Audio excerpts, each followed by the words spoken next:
The waffle is Deep Purple's description of the cacophony of sound that introduces the opening track of their seminal album, In Rock. The opening track is, of course, Speed King, and the intro assaults the eardrums with some fearless and insane guitar shredding before dissolving into a peaceful, almost classical piece of Hammond organ. It is perhaps the most outrageous statement of intent made by a band ever.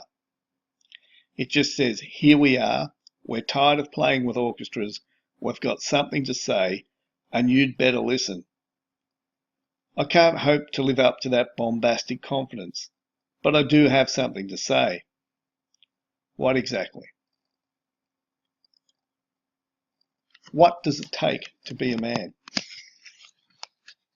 How do we navigate through the complexities of life and retain our sense of self while playing the role that society expects of us?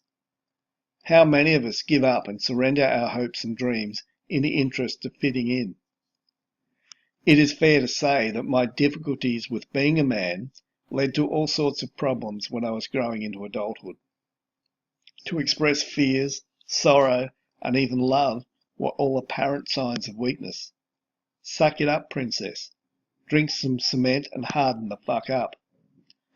That's the way it was for me, anyway.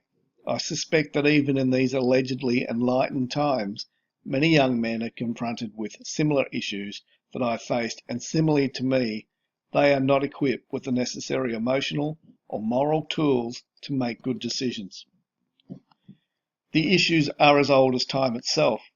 Betrayal, loyalty, the loss of innocence, low self-esteem, the need to be accepted, the desire not to be seen as different. They are all difficult issues to deal with, and even harder to make sense of when operating in the guise of the alpha male. There is simply no wriggle room. From the age of 13 until well into my 50s, I did not allow myself to be seen to cry for fear of being seen as weak.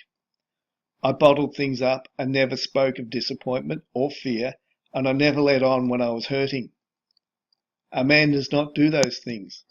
He is meant to be stoic, tough, uncompromising, and fearless. It's a monstrous lie that society has perpetuated for thousands of years.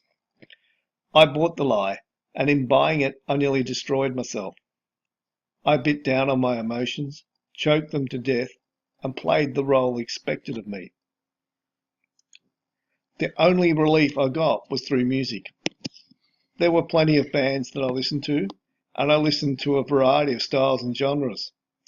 However, when I felt down or needed a lift, I found myself listening to the music of Deep Purple. There was simply an integrity about them that I found very refreshing. No two albums were ever the same, but they managed to remain true to their core values. It didn't matter who was in and who was out of the band, they just played solid quality music. Essentially, they were an instrumental band with vocals, as vocalist Ian Gillan once described them. Even so, they seemed to have words for every situation. From anti-war anthems like Child in Time and Fools, to mournful blues pieces like Mistreated, Purple spoke of injustice, anger, disillusionment, longing, heartache, pain, and they did it in a way that a young man could relate to. Their songs went as close as anything did to getting me. It's fair to say that without them, I would have got into a lot more trouble than I managed to get into.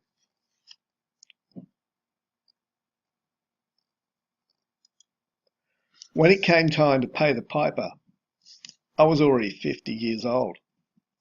I'm not sure what made the dam burst, but when it did, I found that I'd been running from emotions for most of my life.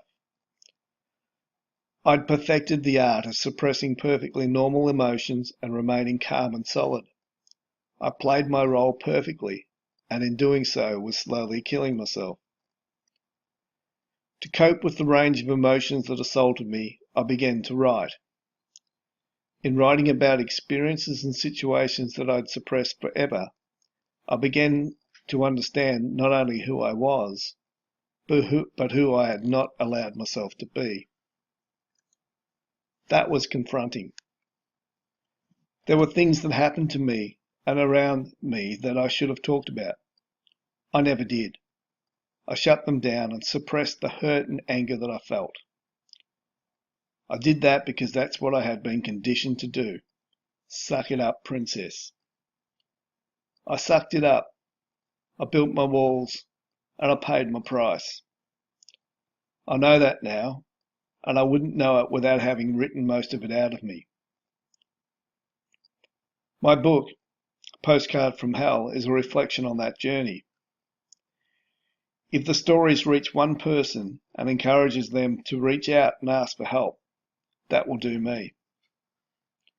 To give the stories some sort of continuity, I've tied them together with various song titles from the band that I believe actually kept me within screaming distance of sanity. I hope you enjoy them. Peace.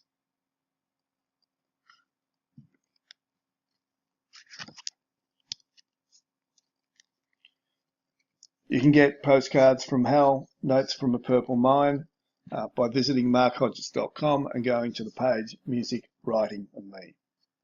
Thanks for watching.